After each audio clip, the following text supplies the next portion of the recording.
नमस्कार मित्रा. आजच्या या बिझनेसची व्हिडिओ पूर्ण का बघायची माहिती आहे का? तर आज मी तुझ्यासाठी काय घेऊन आलोय, तर बेसिक डॉक्युमेंटेशन जो मी बिझनेस सांगणार आहे ना, त्याचे बेसिक डॉक्युमेंटेशन काय आहे, त्याची बेसिक स्टेप काय असणार, म्हणजे तुला स्टार्ट कुठून करायचं आहे आणि कसं कसं प्रोसेस करायची, त्याची मार्केटिंग कशी करायची किंवा त्याचे ॲडव्हान्टेजेस काय आहेत, म्हणजे त्याचे फायदे काय होणार आहेत तुला या बिझनेसचे.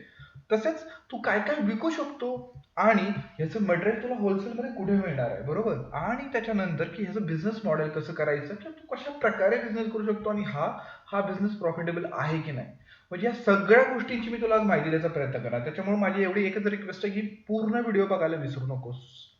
तर चला सुरुवात करूया. तर नमस्कार. मराठी विचारच्या या मराठी पायी आपल्या चॅनलमध्ये सर्वांचं सहर्ष स्वागत. आपण आपल्या या चॅनलवरती खूप वेगवेगळ्या विषयांवरती बोलत असतो.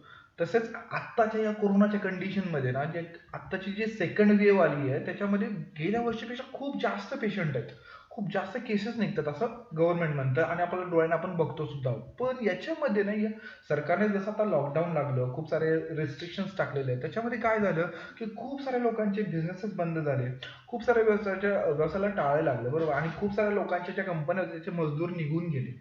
पण अशा या कंडिशनमध्ये सुद्धा आज आपण असा एक व्यवसाय घेऊन आलोय की या व्यवसायामध्ये तुम्ही कोरोनाच्या लाटेमध्ये सुद्धा खूप चांगला बिझनेस करू शकता. तर चला आज या व्यवसायाची पूर्ण माहिती घेऊया.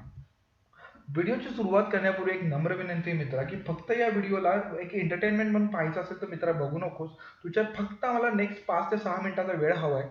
फेसबुक आणि युट्यूबवरती तसे बिझनेसबद्दल माहिती देणारे व्हिडिओ असतात, तसे एंटरटेनमेंटचे पण व्हिडिओ असतात. पण एक बिझनेस देण्याची माहिती, इन्फॉर्मेशन तुम्हाला जी द्यायची आमची एक इच्छा आहे, ती का आहे? कारण की आपलं एक टार्गेट आहे की आपले जे मराठी बांधव आहेत तर त्या सर्वांना एक मदतीचा हात देऊन की त्यांच्यासाठी इन्फॉर्मेशन बिझनेसबद्दल त्यांना देऊन त्यांना थोडंसं ग्रो करायला मदत करायचा आमचा एक प्रयत्न आहे. जर तुलाही वाटतं की तुलाही बिझनेसमध्ये इंटरेस्ट आहे तर ही व्हिडिओ पूर्णपणे पाहायला विसरू नको. तर चला सुरुवात करूया. आता जो आज आम्ही तुम्हाला बिझनेस सांगणार आहे की ह्याचं एक्झॅक्टली मार्केट कुठं आहे ते आधी समजून घेऊया, की आपण नेमकं ह्याचा कुठे कुठे कुठे आपण याचा वापर करून पैसे कमवू शकतो. त्याच्यामध्ये तुमचं घर असेल, अपार्टमेंट असेल, स्कूल असेल, हॉस्पिटल्स असतील, कॉलेजेस असतील, इव्हन मोटर गॅरेज, गाड्या असतील, गाडी सर्व्हिसिंग सेंटर असेल, म्हणजे आपल्या आसपासच्या सगळ्या ठिकाणी अगदी मोठ्या मोठ्या शॉपिंग सेंटरमध्ये सुद्धा या बिझनेसची डिमांड आहे. असा कोणता बिझनेस आहे की याच्या प्रत्येक ठिकाणी तुम्ही हा बिझनेस स्टार्ट करून तुम्ही कमवू शकता? तर तो आहे म्हणजे डिसइन्फेक्टंट करणं किंवा सॅनिटायझेशन बिझनेस. म्हणायला खूप सिंपल आहे, पण चला जाणून घ्या नेमकं डिटेलमध्ये काय आहे. याच्यामध्ये नेमकं काय काय होतं की या बिझनेसमध्ये फक्त सॅनिटायझरच्या बाटल्या विकणं नाहीये किंवा एखादं सॅनिटायझेशनचं काम करणं एवढंच नाही, तर या बिझनेसमध्ये टोटल 6 ते 7 प्रकारे आपण कमवू शकतो. ते कसं ते आज या व्हिडिओमध्ये जाणून घेऊ. सगळ्यात आधी आपण जाणून घेऊ हा बिझनेस नेमका किती मोठा आहे. ओव्हरऑल जर बिझनेस बिलियन्समध्ये बघितला तर 2-3 वर्षापूर्वी पूर्ण जगामध्ये 32 बिलियन एवढा कमी लिमिटेड हा बिझनेस होता. बघता बघता या वर्षापर्यंत 100 बिलियन्स पर्यंत हा बिझनेस पोहोचला आणि पुढच्या वर्षापर्यंत एस्टिमेट आहे असं असं अर्थतज्ञ म्हणतात की 150 बिलियन पर्यंत हा बिझनेस जाऊ शकतो. एवढी मोठी अपॉर्च्युनिटी या बिझनेसमध्ये आहे. आणि या बिझनेसमध्ये एवढी अपॉर्च्युनिटी असण्याचं कारण काय आहे? याचं कारण असं आहे मित्रा, की एकतर हा बिझनेस ऑल टाइम डिमांडमध्ये चालू आहे आणि दुसरी गोष्ट की याच्यामध्ये सगळ्यात फास्टेस्ट ग्रोथ चालली आहे. आता सध्या पण आपण जो चार्ट पण बघतो ना, की सगळ्यात मोठी ग्रोथ इथं आपल्याला दिसून येते. त्याच्यामुळे हा बिझनेस एक वेगळा आहे आणि चांगला पण आहे. आता याच्यामध्ये आपण नेमकं काय करू शकतो? एकतर आपण डायरेक्ट सर्व्हिस प्रोव्हायडर होऊ शकतो. सॅनिटायझेशन प्रोसेस करू शकतो, डिसइन्फेक्टंटची कामं करू शकतो किंवा आपण त्याच्यामध्ये वेगवेगळ्या प्रकारे सॅनिटायझेशनचं वर्कमध्ये ॲक्टिव्हिटीजमध्ये आपण कम्प्लिशन करू शकतो. आणि दुसरं काय आहे तर डायरेक्ट मटेरियल ट्रेडिंगमध्ये करू शकतो किंवा दोन्ही गोष्टी पण करू शकतात. जर तुम्ही 2 मॅनपॉवर कामाला ठेवून सॅनिटायझेशन त्यांच्याकडे करून घ्या आणि स्वतः ट्रेडिंगचं काम सुद्धा करू शकता. तर चला इंडिव्हिज्युअली समजून घ्या की नेमकं याच्यामध्ये कशी प्रॉफिटेबिलिटी आहे.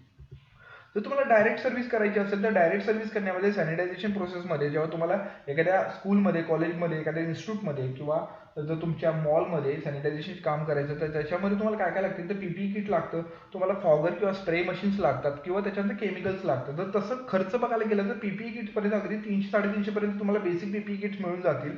3,000 पासून ते 10,000 पर्यंत तुम्हाला या मशिनरीज मिळून जातील, ज्या फॉगर असतील वगैरे ते. आणि केमिकल जे सोडियम हायपोक्लोराईड जे तुम्हाला लागतं ते अगदी कमीत कमी 500 ते 1000 रुपयामध्ये तुम्हाला हे केमिकल मिळतं, पण तुम्ही चांगल्या क्वालिटीचं केमिकल वापरू शकता. जेव्हा पण तुम्ही सॅनिटायझेशन प्रोसेस स्टार्ट कराल, एखादी मॅनपॉवर कामाला ठेवून तुम्ही त्याला जर पूर्ण पीपीई किट घालून सॅनिटायझेशनच्या वर्कसाठी ऑर्डरिंग घ्यायला सुरुवात कराल तर तुम्हाला इनिशियल इन्व्हेस्टमेंट किती येऊ शकते? तर तर तुम्ही पाहिलं तर 300 रुपयाचं पीपी किट असेल, आपण अवरेज 5,000ची मशीन पकडली आणि 700 रुपयेपर्यंतचे आपण केमिकल, चांगल्या क्वालिटीचं केमिकल, कारण हे सर्व काही ब्रँडवर डिपेंड असतं, चांगल्या क्वालिटीवर डिपेंड असतं, तरी 6,000 रुपयामध्ये तुमचा इनिशियल सेटअप लागतो.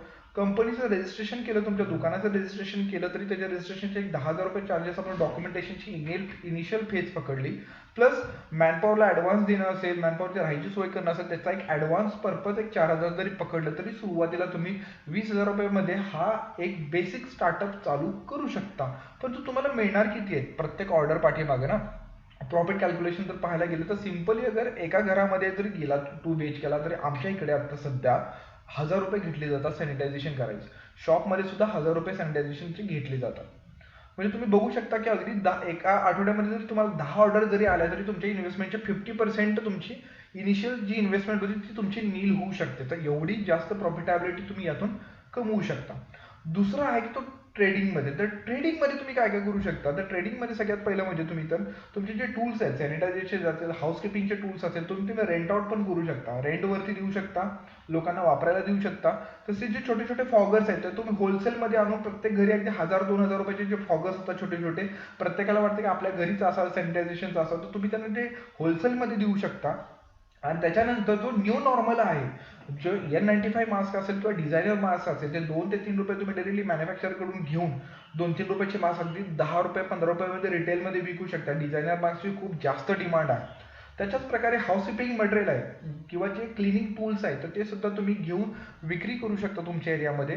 त्याच्यामध्ये फ्लोअर क्लिनिंग असेल, ब्रूम्स असतील, मटेरियल असेल, त्याचबरोबर तुम्ही जे डिसइन्फेक्टंटचे केमिकल्स असतात ना, तर ते सुद्धा तुम्ही तुमच्या लायसन्सच्या अंडर, तुमच्या रजिस्ट्रेशनच्या अंडर विकू शकता किंवा एखाद्या चांगल्या कंपनीसोबत टायअप करून तुम्ही जे सॅनिटायझर्स आहेत, तर त्याचे छोटे छोटे स्प्रेज सुद्धा विकू शकता, की जे सगळ्यात जास्त डिमांड आहे. प्रत्येकाला पॉकेट फ्रेंडली, पॉकेटमध्ये स्प्रे असण्याची प्रत्येकाची आता डिमांड झालेली आहे, तर ती तुम्ही फुलफिल करू शकता. आता हे झालं सगळं मटेरियल, पण हे मटेरियल नेमकं तुम्हाला होलसेलमध्ये कुठे मिळणार, त्याची पण आम्ही तुम्हाला माहिती द्यायचा प्रयत्न करतोय, की तुम्ही कुठे हा होलसेलमध्ये मटेरियल घेऊ शकता.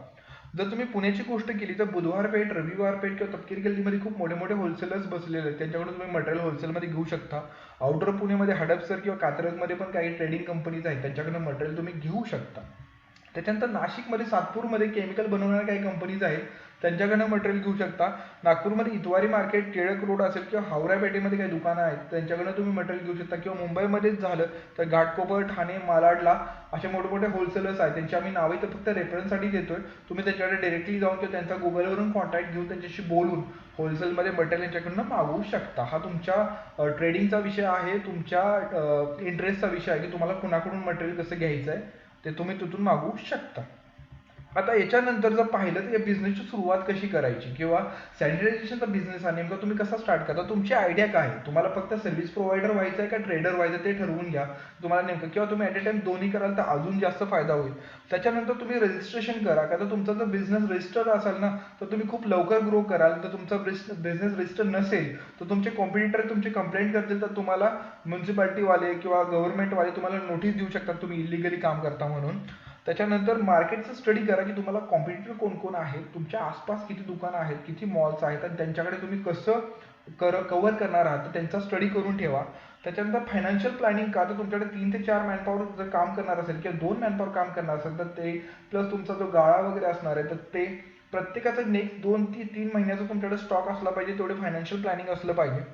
त्याच्यानंतर ऑफिस डेफिनेटली करा. ऑफिस नसेल तर ॲटलीस्ट स्टोरेजची जागा करा, की जिथे तुमचं मटेरियल लोक बघायला येतील आणि तिथून तुमच्या कामाची क्वालिटी कळेल. त्याच्यानंतर तुमची एक स्टँडर्ड प्रोसेस हवी, की तुम्ही डिसइन्फेक्टंट कसे करणार आहात, तर ते ठरवायला हवं, लोकांना तसं सांगायला हवं. भले तुम्ही व्हिडिओ बनवा, पॅम्पलेट बनवा, कागदावरती लिहून ठेवा, पण एक स्टँडर्ड प्रोसिजर असायला हवी, जेणेकरून तुमच्या कामाचं स्टँडर्ड लोकांना कळेल. त्याच्यानंतर त्याची मार्केटिंग करा. मार्केटिंगसाठी एक सेपरेट स्लाइड आपण नेक्स्ट पुढे सांगणार आहोत. आणि त्याच्यानंतर तुमचे चॅलेंजेस काय आहेत, की तुमचे मार्केट तुम्हाला रेट्समध्ये, क्वालिटीमध्ये, कॉम्पिटिशनमध्ये काय आहे, तर त्याची प्रत्येकाची थिंकिंग करून, पूर्ण प्लॅनिंग करून मग तुमची ऑर्डरिंग स्टार्ट करा आणि तुमचा हा बिझनेस खूप चांगला चालेल. याच्यामध्ये बेसिक डॉक्युमेंटेशनची गरज काय, तर सध्या फक्त 2च बेसिक डॉक्युमेंटेशनची गरज आहे. एक तर बिझनेसचं रजिस्टर करायचं. बिझनेस रजिस्टर करताना तुमच्याकडे 2 ऑप्शन आहेत, प्रायव्हेट लिमिटेड करणं किंवा LLP रजिस्ट्रेशन करणं. प्रायव्हेट लिमिटेडला खूप जास्त डॉक्युमेंट लागतात. LLP अगदी 2 माणसामध्ये तुम्ही LLP रजिस्ट्रेशन करू शकता, खूप कमी खर्चात होतं ते. आणि जीएसटी घेणं. जीएसटी घेणं का गरजेचं आहे? खूप लोकांना वाटतं जीएसटी घेतला आपला पैसा वेस्ट जाईल, तसं करू नका. कारण की आता तुमचं मार्केटमधला ट्रस्ट जर तुमचं बिल जीएसटी वाला असेल तर खूप जास्त वाढेल. प्लस जे इन्स्टिट्यूट आहेत, कॉलेजेस, शाळाच आहेत किंवा कंपन्यांचं जर तुम्हाला जर सॅनिटायझेशनचं काम घ्यायचं असलं तर त्यांना तुम्ही जीएसटीचं बिल द्याल तर तुम्हाला रिपीटेड ऑर्डर येतील. आणि त्याच्यानंतर एक आमच्याकडून एक रिक्वेस्ट आहे की तुम्ही जर कराल तर जी इक्विपमेंट घ्याल ना तर तुम्ही मेड इन इंडिया घ्या, जेणेकरून तुमच्याच प्रकारे local chemical maker, local manufacturing maker जे लोक असतील तर त्यांना सुद्धा तुमच्याच प्रकारे बिझनेस मिळेल. ह्या कोविडमध्ये त्यांना सुद्धा सर्वायवल व्हायला थोडीशी हेल्प होईल. याच्यानंतर या बिझनेसचे फायदे काय आहेत, का हा बिझनेस प्रॉफिटेबल का आहे? एक तर प्रॉफिटेबिलिटी याच्यामध्ये जास्त काय, कारण की अगदी 20% पहिला इनिशियल सेटअप सोडला तर अगदी नंतर 20% इन्व्हेस्टमेंटमध्ये तुमचं 80% प्रॉफिट तुम्हाला या बिझनेसमध्ये मिळणार आहे. त्याच्यानंतर याची रिक्वायरमेंट कंटिन्युअस आहे, कंटिन्युअस हा रिक्वायरमेंट तुम्हाला देणार आहे. लो इन्व्हेस्टमेंटमध्ये हाय रिटर्नवाला हा बिझनेस आहे आणि अगदी लो मॅनपॉवरमध्ये अगदी 2 ते 3 मुलांमध्ये एक ऑफिसमध्ये ठेवण्यासाठी आणि एक सॅनिटायझेशनसाठी 2 मुलं, अगदी 2 ते 3 मुलांमध्ये तुम्ही हा बिझनेस स्टार्टअप करू शकता. आणि त्याच्यामध्ये इझी टू स्टार्ट आहे. याच्यामध्ये खूप अशी मोठं रॉकेट सायन्स काहीच नाही आहे. बेसिक ट्रेनिंग त्यांना देऊन बेसिक मशीन कसं चालवायचं एवढं सांगून पीपी किटचं महत्त्व समजून दिलं तर तुम्ही 2 मुलं कामावरती ठेवून हा बिझनेस स्टार्ट करू शकता. एवढा साधा सिंपल प्रोसेसवाला बिझनेस आहे. या बिझनेसची मार्केटिंग करायची एकदम 3 सिंपल प्रोसेस सांगतो. तेवढ्या सिंपल 3 प्रोसेसमध्ये तुमचं नाव खूप मोठं होऊ शकतं या बिझनेसमध्ये. पहिलं म्हणजे काय, तर सोशल मीडियावरती फेसबुक आणि फेसबुकवरती जे ग्रुप्स असतात त्याच्यामध्ये तुमचे मार्केटिंग करू शकता किंवा गुगल ॲडचा वापर करून तुमच्या एरियामध्ये, तुमच्या शहरामध्ये तुमची मार्केटिंग तुम्ही करू शकता. दुसरं ऑप्शन, पॉम्पलेट्स वाटून तेच पॉम्पलेट्स तुम्ही व्हॉट्सअपवरती सॉफ्ट कॉपी शेअर करू शकता किंवा घरोघरी पॉम्पलेट वाटण्याचं काम करू शकता. आणि तिसरं ऑप्शन म्हणजे कमिशन वर्क. हा खूप जास्त प्रमाणात तुम्हाला प्रॉफिटेबिलिटी करून देईल. जे कंपनी सोसायटीच्या सिक्युरिटी गार्ड्स आहेत तर त्यांना तुम्ही सेट करू शकता. त्यांना सांगू शकता की जर ते ऑर्डर देते तर त्याचे 5% 10% कमिशन त्यांना, असेही त्यांचा पगार कमी असतो. परंतु जर तुम्ही अशी ऑफर द्याल तर ते त्या सोसायटीमध्ये जे सॅनिटायझेशन वर्कचे काम आहे ते तुम्हाला देतील, तुम्हाला कॉन्टॅक्ट आणून देतील. हार्डली त्यांना 50-100 रुपयाचं कमिशन जाईल, परंतु तुम्हाला रोज एक नवीन कस्टमर आणून देतील. इथंपर्यंत हे कमिशनवर काम करतं. या प्रकारे तुम्ही या बिझनेसची मार्केटिंग तुम्ही करू शकता. आणि सगळ्यात शेवटचा मुद्दा आपला होता की या बिझनेसचं मॉडेल काय असू शकतं. तर या बिझनेसचं मॉडेल असं आहे की याच्यामध्ये 3 प्रकारे तुम्ही बिझनेस मॉडेल करू शकता. एक तर तुम्ही प्रत्येक वेळी व्हिजिट कराल त्यावेळेस तुम्ही त्याच्याकडून पे करू शकता, किंवा लमसम काम घेऊ शकता की बाबा हा पूर्णच्या पूर्ण अपार्टमेंट करायचं लमसम एक 10,000चं काम मी घेतोय, भले मी नेक्स्ट 4 दिवसामध्ये याचं तुम्हाला काम कंप्लीट करून देईल. किंवा एखाद्या इन्स्टिट्यूट सोबत तुम्ही अॅन्युअली टायअप करू शकता की बाबा रोज मी येईल, आठवड्याने येईल, 1 महिन्यामध्ये येईल, आपण एक टायअप करून घेऊ, कॉन्ट्रॅक्ट बेसिसवरती काम करत राहू. असे सिंपल 2-3 प्रकारे तुम्ही याच्यामध्ये बिझनेस मॉडेल ठरवून याच्यामध्ये तुम्ही सॅनिटायझेशन किंवा डिसइन्फेक्टंटचा बिझनेस करू शकता. तर हा एक आमचा प्रयत्न होता की तुम्हाला या कोविड कंडिशनमध्ये एक चांगला बिझनेस मॉडेल सांगण्याचा की जे अगदी कमी इन्व्हेस्टमेंटमध्ये तुम्हाला एक चांगला सेटअप मिळू शकतो. तर ही व्हिडिओ आवडली तर नक्की लाईक करा आणि आपल्या चॅनलला सबस्क्राईब करायला विसरू नका. थँक्यू.